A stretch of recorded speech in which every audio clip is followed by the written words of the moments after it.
नमस्कार, जय हिंद, जय भारत।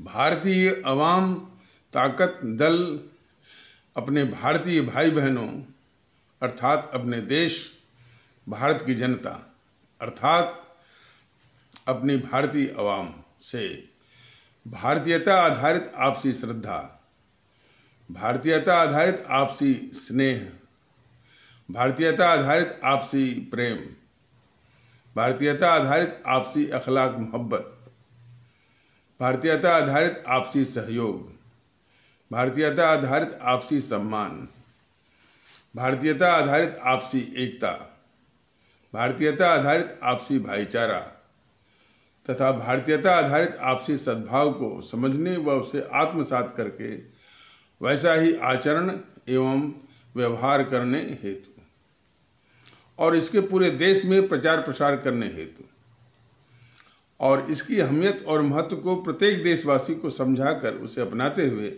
वैसा ही आचरण एवं व्यवहार करने हेतु और प्रत्येक देशवासी को अपना ही भारतीय भाई बहन मानकर, समझकर, अपनाकर उनके साथ वैसा ही और उसी अनुसार आचरण एवं व्यवहार करने हेतु हमेशा सदैव और सतत अदब के साथ, आदर के साथ अर्ज करता है, विनती करता है। किसान आंदोलन पर चर्चा करेंगे, लेकिन कुछ दो एक मुद्दे जो आवश्यक हैं उन पर समीक्षा कर लेते हैं, इसके बाद उसी पर आते हैं। चीन बहुत धौंस पट्टी दिखा रहा था, सेना के जमावड़ा वो कर रहा था सीमा पर का, और कभी धोखे से घुस भी आता था। गलवान में उसको करारा जवाब मिला। हमारी फौज जो है जितनी भी ऊंची ऊंची चोटियों पर कब्जा भी कर लिया और हमारे सैनिक जो है वो बराबर सियाचिन जो ग्लेशियर है, जो हिमशैल है, उस पर साल भर रहते हैं। -50 डिग्री सेल्सियस की ठंडक में बराबर वो रहने के माने वो आदी भी हो गए हैं।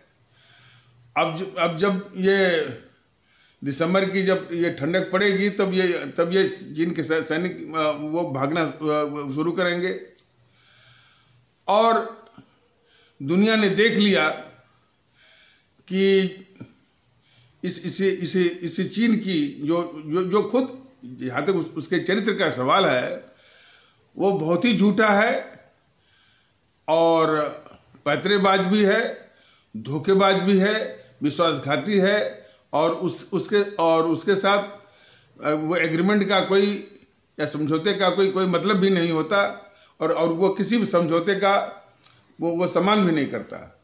ये उसका चरित्र है और जो नरसंहारी तो है ही, विस्तारवादी तो खैर है ही।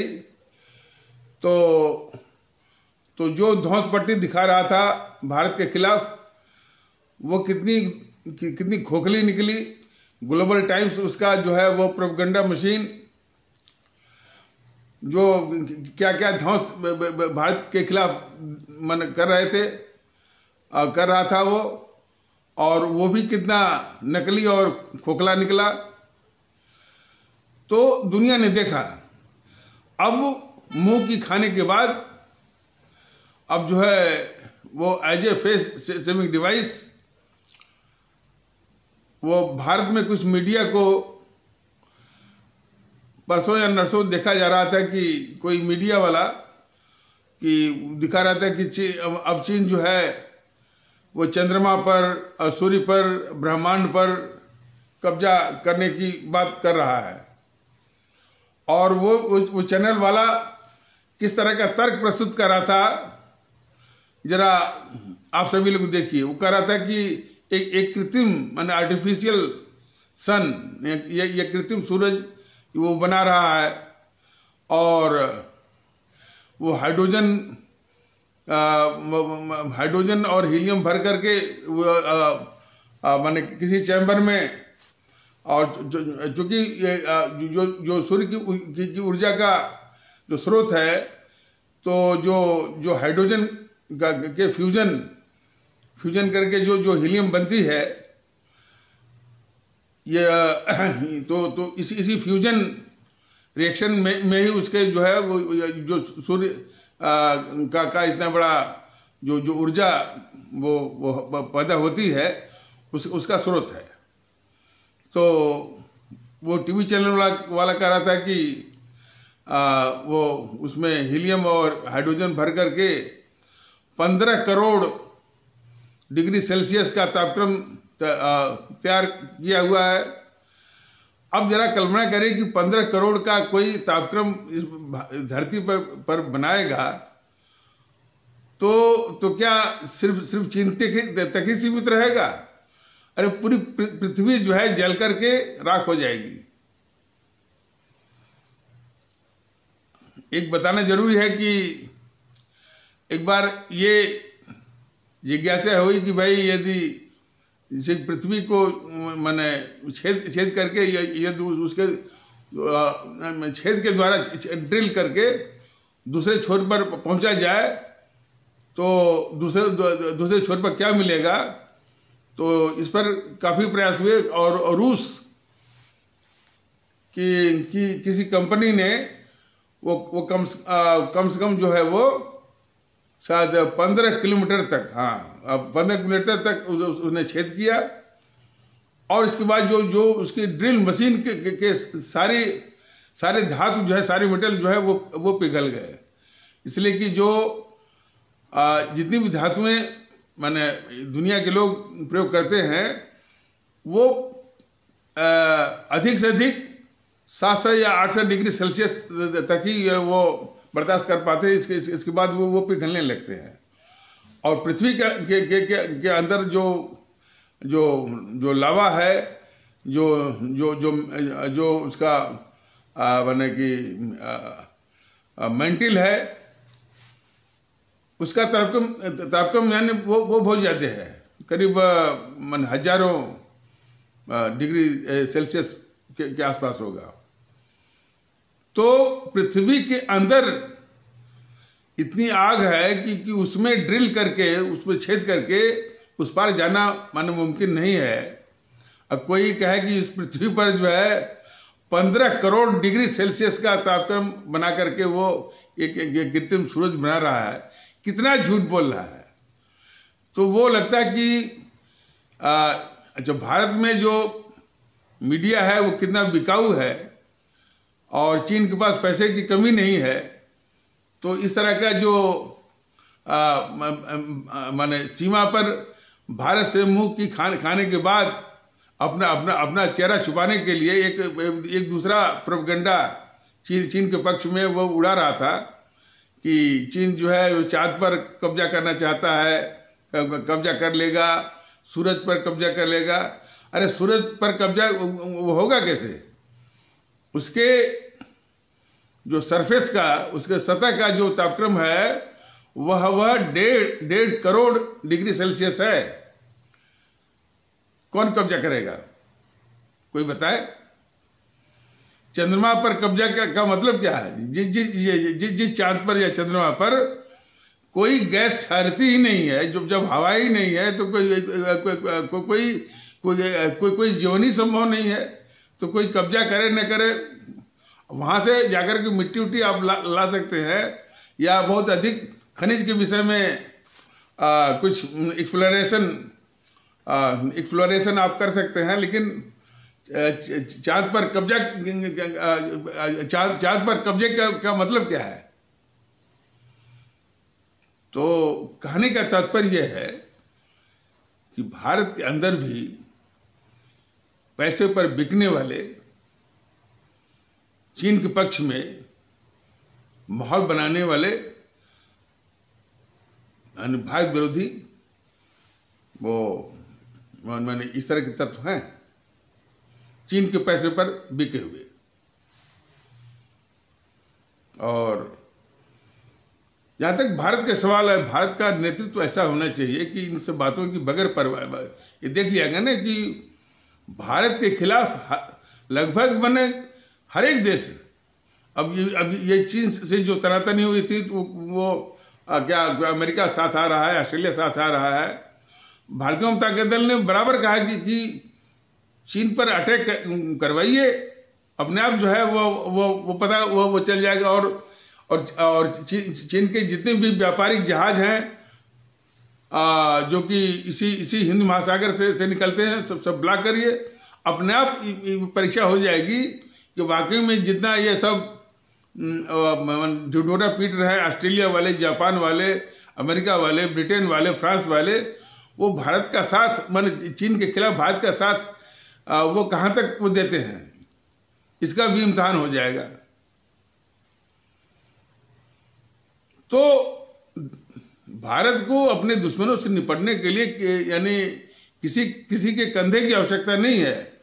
भारत को अपना कंधा खुद मजबूत करना होगा और उसमें आर्थिक मजबूती सबसे जरूरी है। मोदी जी जो ये कर रहे हैं, कनेक्टिविटी हुआ और रोड बनाना जरूरी है। भारतीय जनता के दल ये कह रहा है कि भाई ये रोड, कनेक्टिविटी और कॉरिडोर, इंडस्ट्रियल, इकोनॉमिक और ये सब तब कम आएंगे, ये सब काम तभी आ सकते हैं जबकि यानी भारत विरोधी ताकतों से ये हमारा देश जो है आज़ाद हो जाए, मुक्त हो जाए। और बहुत खतरनाक किस्म की जो है ये भारत विरोधी ताकतें हैं।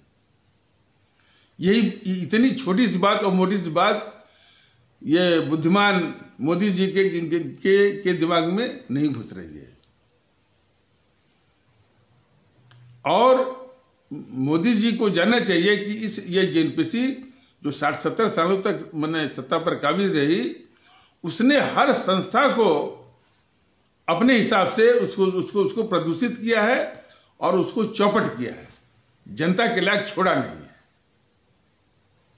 उसका एक नमूना आप सभी के सामने दिया जा रहा है। भारतीय जनता दल का एक पदाधिकारी बता रहा था कि एक बार वो शास्त्री भवन जो कि शिक्षा मंत्रालय है भारत सरकार का, वहाँ गया था पदाधिकारी। तो वहाँ सिक्योरिटी वाले जो है तमाम कागज मांग रहे हैं कि आधार कार्ड दिखाइए, तो वो कार्ड दिखाइए, तो वो कार्ड दिखाइए। तब तक इसी बीच में वो राहुल गांधी आया और वो राहुल गांधी के लिए यानी कोई कागज की जरूरत नहीं, सीधे आया और वो धड़धड़ाते हुए चढ़ गया ऊपर। इन लोगों ने पूछा कि भाई क्या बात है भाई, उनके क्या इसी देश में अलग अलग लोगों के लिए अलग अलग नियम है क्या? तो वो सिक्योरिटी गार्ड मैंने उस मिनिस्ट्री का, उस मंत्रालय का कह रहा है कि इन्हीं की तो बिल्डिंग है। देखिए वो इस मानसिकता से ग्रसित है कि साहब जितनी भी मंत्रालय है, सरकार है, वो जेएनपीसी की है, गांधी नेहरू परिवार की ही है। वो सिक्योरिटी गार्ड कर रहा है कि बिल्डिंग तो इन्हीं की है। तो किसी ने कहा रे भाई सरकार तो मोदी जी की है। अरे तो कहा यार मोदी जी यानी 2-4 दिन के लिए हैं। अब देखिए जो मामूली सा सिक्योरिटी वो उसके दिमाग में ये है कि मोदी जी जो है मुश्किल से 2-4 दिन के लिए जो है 4 दिन की चांदनी है। असली मालिक तो जो है गांधी नेहरू परिवार चांदा चौकड़ी काकस ही है, ये दिमाग में है। और काफी उम्मीद है, काफी आशा उसमें सच्चाई भी है। यही कमोबेश मानसिकता जो ब्यूरोक्रेसी है, नौकरशाही, उसमें भी है। तो नौकरशाही में भी इस गांधी नेहरू परिवार चांदा चौकड़ी कागज के एजेंट या उसके टाउट्स या उसके प्रोटीजेज या स्टूजेज सब भरे पड़े हैं। ब्यूरोक्रेसी और बौद्धिक वर्ग भी और इस बात को एक बार इसका इशारा भारतीय जनता दल ने यूट्यूब के माध्यम से बताया था। और न्यायपालिका में भी उच्च न्यायपालिका, high court and supreme court, उसमें भी इस गांधी नेहरू परिवार चांडाल चौकड़ी काकस के एजेंट हैं उसमें। देखिए, जब ऐसी बात देश के सामने भारतीय जनता दल रखता है, संस्था के रूप में as an institution, supreme court हो चाहे हाई कोर्ट हो चाहे संसद हो, ब्यूरोक्रेसी हो, संस्था के रूप में ये बहुत बढ़िया है। और मैंने इसकी कल्पना, इसका निर्माण हमारे जो संविधान बनाने वाले संविधान निर्मातागण, हमारे doctor Rajendra Prasad, doctor B.R. Ambedkar, जो महान राष्ट्रभक्त भी थे, विद्वान भी थे, तो जो उन लोगों ने परिकल्पना की संविधान के अंतर्गत, और इन संस्थाओं की परिकल्पना की, और इसका और उसी के जरिए वो जो निर्माण हुआ संस्था के रूप में, यह विश्व में सबसे उत्तम है, सबसे बढ़िया है। लेकिन GNPC ने अपने तत्वों को इसमें ठूस कर भर करके इनकी सार्थकता को चौपट किया हुआ है। हकीकत यह है, यदि ऐसा न होता तो ये राहुल गांधी गैंग रेपिस्ट है, कैसे बच गया? इसके वही हाई कोर्ट, वही सुप्रीम कोर्ट जो है वो उसकी रक्षा करती है। ये ड्रग जो है, ड्रग का स्मगलर के रूप में पकड़ा गया था वहां पर बोस्टन, अमेरिका में। तब यही अटल बिहारी वाजपेयी प्रधानमंत्री के रूप में उसको बचाया था। तो ये गैंग रेपिस्ट और ड्रग का स्मगलर इस देश का प्रधानमंत्री बनना चाहता है। बात यहीं तक नहीं है, भारत के खिलाफ अभी जो चीन के साथ तनातनी या युद्ध जैसी स्थिति के दौरान भी ये चीन के पक्ष में ही जो है वो माहौल बना रहा था और झूठ बोल रहा था। इसके पहले करीब 2 साल पहले डोकलाम के मुद्दे पर चोरी छुपे हमारे देश के दुश्मन चीन के राजदूत से रात के 12 बजे मिलता है अंधेरे में। जब पूछताछ होती है तो पहले झूठ बोलता है कि नहीं मिले। जब काफी घेरा गया तो कबूला इस बात को। बताइए, तो ये भारत राष्ट्र का बहुत बड़ा दुश्मन है ये राहुल गांधी। और राहुल गांधी नहीं, पूरा गांधी नेहरू परिवार चांडाल चौकड़ी काकस है। हमारी सेना जब पराक्रम करती है, चाहे वो सर्जिकल स्ट्राइक हो और चाहे बालाकोट स्ट्राइक हो, अपनी ही सेना यानी उसके मोरेल को, उसके सौर को जो है पर ये सवाल उठाता है, सबूत मांगता है ये। और हमारे दुश्मन जो माने पाकिस्तान है, उसके सेना अध्यक्ष बाजवा को गले लगाने के लिए अपना दूध भेजता है नवजोत सिद्धू को। तो इतना बड़ा ये जो है इस देश का दुश्मन,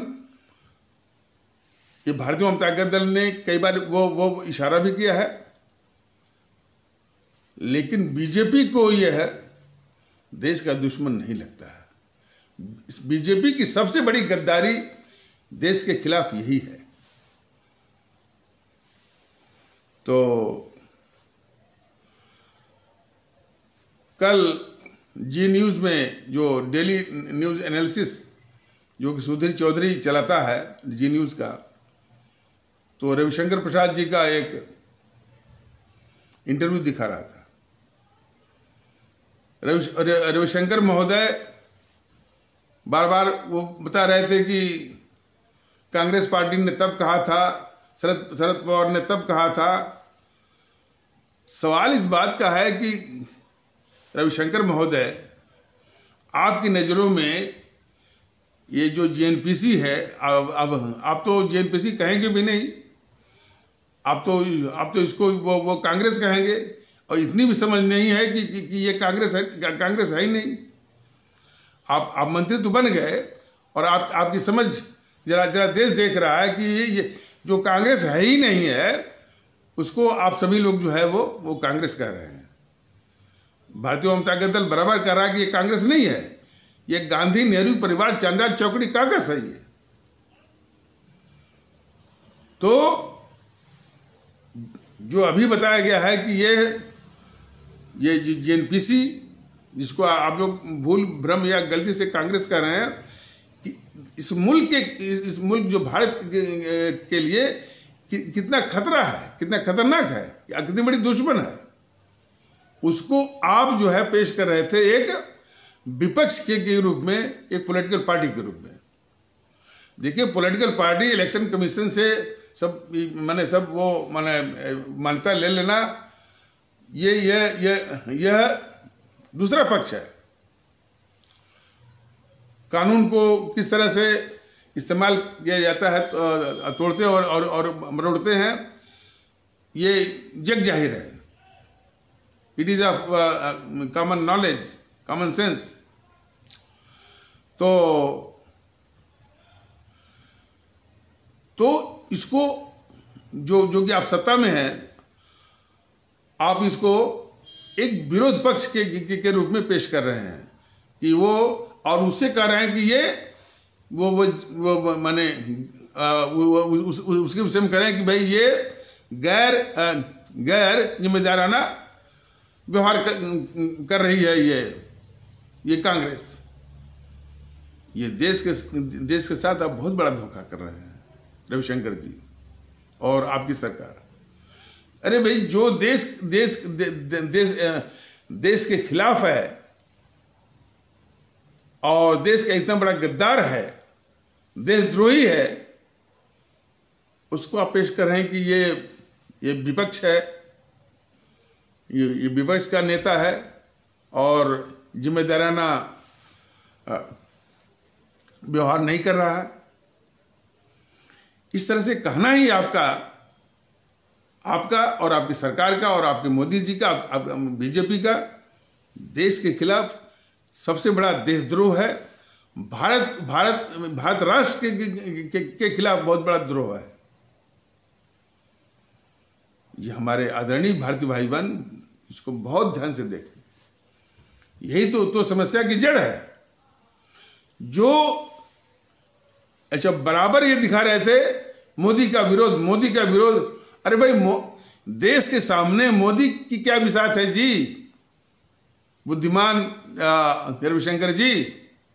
जहां देश का प्रश्न है वहां न तो कोई मोदी है, न तो कोई राहुल है, न तो कोई प्रियंका है, न तो कोई सोनिया है। भारतीय जनता दल सिर्फ देश की बात कर रहा है, और ये खतरनाक है देश के लिए। वो मोदी का विरोध करते हैं कि नहीं करते हैं, भारतीय जनता दल भारतीय जनता दल इसकी बात करता ही नहीं है। मोदी के पक्ष में, मोदी के विरोध की राजनीति अलग वो रख दीजिए।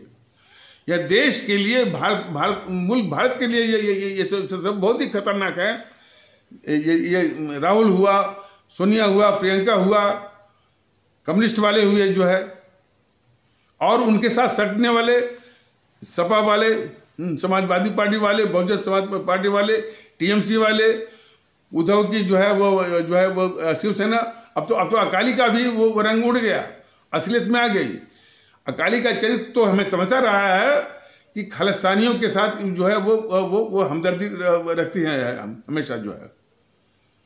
और ये सब तख्ती लगाते हैं वो भगत सिंह का। भगत सिंह ने जो है, ये जो जितने खालिस्तानी हैं वो तख्ती लगाते हैं वो भगत सिंह का। और भगत सिंह को भुनाने के लिए, लेकिन भगत सिंह के जज्बे का इतना बड़ा अपमान भगत सिंह ने इस देश की आज़ादी के लिए वो जान दी थी, या और इस देश में और उसी देश में जो है ये खालिस्तान जो पल रहा है, इस देश को तबाह करने के लिए और इस देश के खिलाफ वो तख्ती वो लगाता है भगत सिंह का। तो इस तरह से हमारे जितने भी हमारे मुल्क के आइकन हैं, आदर्श हैं, उनका भी ये बेजा इस्तेमाल करते हैं देश विरोधी ताकतें। तो ये जितने भी हैं, जीएनपीसी, वामदल और उनके साथ सटने वाले सभी, माने Samajwadi party, Bahujan Samaj party, TMC या शिवसेना, डीएमके, अकाली, तो ये सारी जो है देश विरोधी ताकतें को विपक्ष न माना जाए, ये देश के खिलाफ एक खतरनाक और देश विरोधी ताकतें इस रूप में देखने की आवश्यकता है। और इनके रहते भारत को और भारतवासियों को कभी भी चैन मिल नहीं सकता है। जैसा कि पिछले 2-3 कथानकों में ये बताया गया है कि किसान आंदोलन तो एक मुखौटा और बहाना है। भारत विरोधी ताकतें जो इस देश के अंदर हैं, और वो भारत विरोधी ताकतें काफी जो है राजनीतिक दलों के वेश में हैं, और भारत के बाहर जो उन देशों में, जो खास करके ब्रिटेन में देख लीजिए, 36 सांसद जो है वो उसको लिख रहे हैं चिट्ठी संयुक्त राष्ट्र संघ को भारत में दखल के लिए। वास्तव में भारत को भी माने ब्रिटेन के आंतरिक मामलों में उसी तरह से दखल देना चाहिए, अमेरिका के भी आंतरिक मामलों में दखल देना चाहिए, चीन के भी मामलों में आंतरिक वो दखल देना चाहिए, फ्रांस के भी मामलों में जो है वो आंतरिक दखल देना चाहिए। तब जाकर के यानी जो है इन देशों की आंख खुलेगी। वो तो और जितने भी हैं वो भारत को ही वो कमजोर मानते हैं। इस्लाम आस्था के जो कट्टरवादी तत्व हैं, कुछ भी होगा भारत में आंदोलन, लेकिन वही हमारे सिंजियांग प्रांत में चीन में जो उइगर इस्लाम आस्था वाले भारतीय भाई, उइगर वाले हमारे इस्लाम आस्था के जो भाई बहन हैं, उन पर जो अत्याचार कर रहा है चीन जो है, उन पर यहाँ के जो कट्टरवादी तत्व हैं, इस्लाम आस्था वाले भारतीय भाई बहनों के समाज वाले, उनकी यानी घिघी बंद रहती है। और जितने भी ये आवाज उठाते हैं, पाकिस्तान, मलेशिया, टर्की, ओआईसी, उनकी भी घिघी बंद रहती है। सिर्फ भारत को ही जो है वो कमजोर पाते हैं। वो इसलिए भारत को बिल्कुल माकूल जवाब देना चाहिए, ताकि इन समूहों की आदत और हिम्मत दोनों छूट जाए। तो किसान आंदोलन तो महज एक बहाना मुखौटा है, और इस आंदोलन में से हमारे जो सीधे साधे भोले भाले भारतीय भाई बहन हैं, वो किसानों के रूप में या किसी भी रूप में हो, हमारी उसमें माताएं और बहनें भी हैं, सबको उस आंदोलन से अलग करके इस आंदोलन को अच्छी तरह से कुचलने की आवश्यकता है। लेकिन ये रविशंकर महोदय क्या वो चिट्ठी दिखा रहे हैं, चिट्ठी से मान जाएंगे? शायद रविशंकर जी को मालूम नहीं है कि ये राहुल कह रहा था कि जितने भी शेड्यूल कास्ट के एमएलए एमपी हैं बीजेपी में, वो इस्तीफा दें। माने सत्ता किस तरह से, माने मोदी जी की सत्ता को किस तरह से पलटा जाए और सत्ता हथियाया जाए, इसी में लगा हुआ है। ये मैंने इस देश का सबसे बड़ा दुश्मन राहुल गांधी। शायद इनको जो है वो अंदाज नहीं है। सीए पर इतनी बड़ी हिंसा हुई, बीजेपी वालों की, रविशंकर प्रसाद जैसे मैंने बुद्धिमान या बेवकूफ लोगों की, मोदी जी की आंख में नहीं खुली। और इस तरह से जो जितने भी मौके आते जाएंगे, ये देश विरोधी ताकतें कोई भी मौका भारत के खिलाफ साजिश रचने में छोड़ेंगे नहीं। इसलिए जरूरी इस बात का है कि इन ताकतों का नाश किया जाए, इनको कुचला जाए, और इनको ये विरोधी पार्टी है, ये इस रूप में हरगिज मत मानिए और न पेश करिए। रविशंकर जी आप अभी बताइए या मोदी जी बताएं कि जो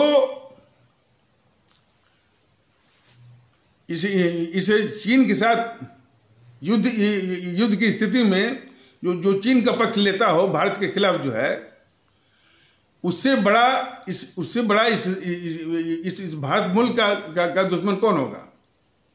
और उसको आपकी पार्टी जो है कहती कि ये विरोधी हैं, इन्होंने ये विरोध पक्ष के हैं। जो इस देश का गद्दार है उसको इस देश में एक क्षण भी रहने का अधिकार नहीं है। ये बात जरूर है कि इस पार्टी को अभी भी हमारे भारतीय भाई बहनों का कुछ समर्थन है, ये एक समस्या है, बहुत बड़ी समस्या है। वहां पर जाकर उनसे निवेदन करके, उनको समझा करके इस समस्या का निदान वो निकल सकता है। और उनके दिमाग में जो अब जब वो सिक्योरिटी गार्ड के दिमाग में इस तरह की बात भरी हुई है, तो अभी भी कुछ लोगों के दिमाग में इस तरह की भ्रांति होगी, और उसी भ्रांति का प्रतिफल है कि अभी भी उसको वोट मिल रहा है। तो उसका समाधान है, लेकिन उसका ये मतलब नहीं है कि राहुल गांधी जो है वो देशद्रोही नहीं है। और आप जैसे लोग, रविशंकर प्रसाद जैसे लोग, बीजेपी पार्टी जैसी पार्टी, चूंकि राहुल गांधी और जो है इस एनपीसी को देशद्रोही के रूप में नहीं पेश करती है, या ये साजिश करती है कि देश के लोग और हमारा मुल्क जो है इनको देशद्रोही न माने। यही तो है अपने भारत के खिलाफ आपकी और बीजेपी की सबसे बड़ी गद्दारी। यानी देश के गद्दारों को, यानी उनके पापों को ढकना और उस रूप में बेनकाब न हो, इसकी साजिश करना, ये सबसे बड़ी गद्दारी है देश के खिलाफ। और इसीलिए जनता मतलब कि अपने जो भारतीय भाई बहन हैं, आदरणीय भारतीय भाई बहन हैं, वो भी इस रूप में वो देखने में इस रूप में देखने में उनको दिक्कत होती है कि ये राहुल गांधी ये विपक्ष का नेता है कि इस देश का गद्दार है। और यदि और बराबर जो आपका इंटरव्यू तो नमूना था, बराबर आपको चिंता थी मोदी का विरोध। भारतीय जनता दल कर मोदी वगैरह को दूर रखिए और मुल्क की सोचिए। अब मोदी भी कहते हैं कि इंडिया फर्स्ट, भारत उनके लिए जो है वो सबसे पहले आता है। तो रविशंकर प्रसाद महोदय और बीजेपी के लोग, अब मोदी महोदय, भारत की सोचिए। और ये सब भारत के दुश्मन हैं। आपके दुश्मन है कि नहीं है, इसकी बात भारतीय जनता दल नहीं कर रहा है। ये भारत के लिए बहुत, इस मुल्क के लिए बहुत वो खतरा है सब, ये जेएनपीसी और कम्युनिस्ट वाले। लेकिन दुख इस बात की है कि आपके जो सिपह सालार हैं यूट्यूब पर, वो ये साबित करते हैं कि मुल्क के लिए खतरा ये जेएनपीसी कम्युनिस्ट वाले नहीं हैं, इस देश के मुसलमान हैं। ये इस देश के दुखड़ा का सबसे बड़ी जड़ है। और उससे भी बड़ी जड़ क्या है कि इसी इस्लाम आस्था वाले भारतीय भाई बहनों के समाज से एक भी आदमी खड़ा नहीं होता है कि इस देश का दुखड़ा जो है, नहीं दुखड़ा जो है, और इस देश का सबसे बड़ा दुश्मन जो है जेएनपीसी और कम्युनिस्ट वाले हैं। उनके निशाने पर हमेशा आरएसएस बीजेपी रहती है। ये दोनों दृष्टिकोण जो है दोनों ओर से हमारे भारत की दुर्दशा का और भारतीयों की दुर्दशा का सबसे बड़ा कारण है। बीजेपी या हिंदू सनातन आस्था में जिस तरह की बात वो फैलाई जाती है, अन्यथा यदि देश को बताया जाता है कि भाई नहीं, ये जो जेएनपीसी है हमेशा से, जब से कांग्रेस बनी है 1885 से, और 1885 में जब इसको बनाया गया तो इसी मैसेज बनाया गया था कि यह अंग्रेजी सरकार की दलाल और मुखबिर रहे। और हर वक्त जिन लोगों ने इस मुल्क के लिए मैंने जान दिया, उसको हमेशा वो ढक के रखा, बैक बर्नर में रखा, बैकग्राउंड में रखा। हमेशा ये दलाली करते रहे और हमेशा जो है लाइमलाइट में रहते रह गए, और सत्ता भी हथियाए। और सत्ता भी हथियाए तो कैसे? इस देश को बांट करके। और देश के बांटने में 25 से 30 लाख जो है भारतीय भाई बहनों ने वो जान दी, आपस में ही वो लड़ करके। कौन भारतीय भाई बहन जो कि कुछ ही दिन पहले साथ में मिल करके आज़ादी की लड़ाई कंधा से कंधा मिलाकर वो लड़े थे, वो भारतीय भाई बहन आपस में यानी कट मार करके जान दिए। ये सब बात वो गद्दार जानता था नेहरू, और वो भी मोहनदास, जो गद्दार था मोहनदास करमचंद गांधी। तो ये सारी बातें को इन सबों ने बड़े साजिश के तहत छिपाया है। अपने ढंग से जो है वो इतिहासकार बिठा दिए। और कुछ लोग कहते हैं कि वामपंथी इतिहासकार हो, लेकिन जेएनपीसी के चाटुकार मैंने उसके क्रॉनी वो हिस्टोरियन जरूर हैं। उनका नाम भी भारतीय जनता के दल ने यूट्यूब के माध्यम से लिया हुआ है। उसमें सबसे आगे नाम आता है, यानी जो चाटुकार इतिहासकार की बात हो रही है, जिन्होंने इसे जेएनपीसी के जो भारत के खिलाफ गद्दारियों का यानी आज़ादी की लड़ाई के दौरान भी और फिर जब सत्ता इन्होंने हथियार लिया और जो है वो अंग्रेज चले गए, उसके बाद भी इस मुल्क के खिलाफ जो गद्दारी किया नेहरू ने और पूरा जेएनपीसी ने, उस पूरे पाप को ढकने के लिए और जिन लोगों ने अपनी जान दी, कुर्बानी दी, जिनके बदौलत आज़ादी मिली, उनको हमेशा बैक बर्नर में, बैकग्राउंड में रखने के लिए तो साजिश की। इस पूरी साजिश को ढकने के लिए जो इतिहासकार मंडली जेएनपीसी ने स्थापित किया, उनके दो एक नाम भारतीय जनता के दल ने पहले भी बताया हुआ है और दोबारा से बता रहा है। उसमें सबसे पहले नाम आता है बिपिन चंद्रा, हिमाचल प्रदेश का था। बाद में जब मरा तो वो एनबीटी, नेशनल बुक ट्रस्ट का चेयरमैन था। इसके बाद नाम आता है रोमिला थापर, मृदुला मुखर्जी, इरफान हबीब, रामचंद्र गुहा, रामशरण शर्मा, आरसी दत्ता, ये सब नाम है। घोर टाउट्स हैं जेएनपीसी की। तो कहने का मतलब है कि इस जो जेएनपीसी की तरह पूरे इतिहास में देख डालिए, इतना बड़ा इस देश का कोई दुश्मन हो नहीं सकता। और समाज में भी हमारे इस्लाम आस्था वालों जो है वो भारतीय भाई बहनों को चला, हमारे जो हिंदू सनातन के खिलाफ हिंदू आतंकवाद, हिंदू आतंकवाद, हिंदू आतंकवाद ये सब बोलते रहे।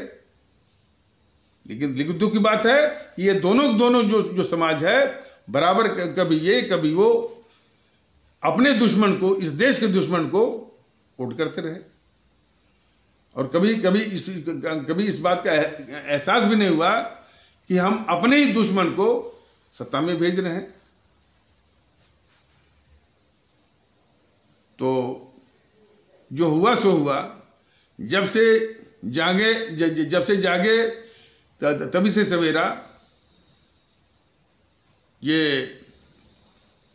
जेएनपीसी का, गांधी नेहरू परिवार चांडाल चकोड़ी काकस का, कम्युनिस्टों का, और इनका निपटारा करना ही होगा, इनका विनाश करना ही होगा। और विनाश से बराबर भारतीय जनता दल बताया है कि विनाश से माने कोई तलवार से नहीं करना है, बंदूक से नहीं करना है, तोप से नहीं करना है, इनको मिलने वाले समर्थन से। और फिर इनके जितने भी स्रोत हैं, बताइए, देश का इतना बड़ा दुश्मन और देश के संसाधनों पर, तमाम इनके संसाधन पर, रुपये पैसे पर कब्जा है इन सबों का, इनका या इनके चमचों का। जैसे कमलनाथ है और कई वो कमलनाथ होंगे जिनके उद्योग चलते होंगे। लोग बताते हैं कि इसी जो ग्रेटर नोएडा है उसकी पास एरिया में तमाम संस्थाएं चलती हैं, और उसमें कुछ बीजेपी के भी नेता जो वो है कौन, अतुल गर्ग, उसके भी तमाम इस तरह की। तो वास्तव में अंदर खाने में ये बीजेपी के नेता और ये जेएनपीसी के नेता आपस में सब मिले हुए हैं। वो दिखावटी है वो विरोध का। इसीलिए तो बीजेपी के नेता जेएनपीसी को इस देश का दुश्मन नहीं मानते हैं। यही गद्दारी है बीजेपी की इस देश के खिलाफ। ये जेएनपीसी को पेश करती है कि ये मोदी का विरोध करते हैं, लेकिन जेएनपीसी को ये पेश नहीं करते हैं कि यह भारत विरोधी है। भारतीय जनता दल कहता है कि मोदी का विरोध करते हो या ना करते हो, यह मायने नहीं रखता है।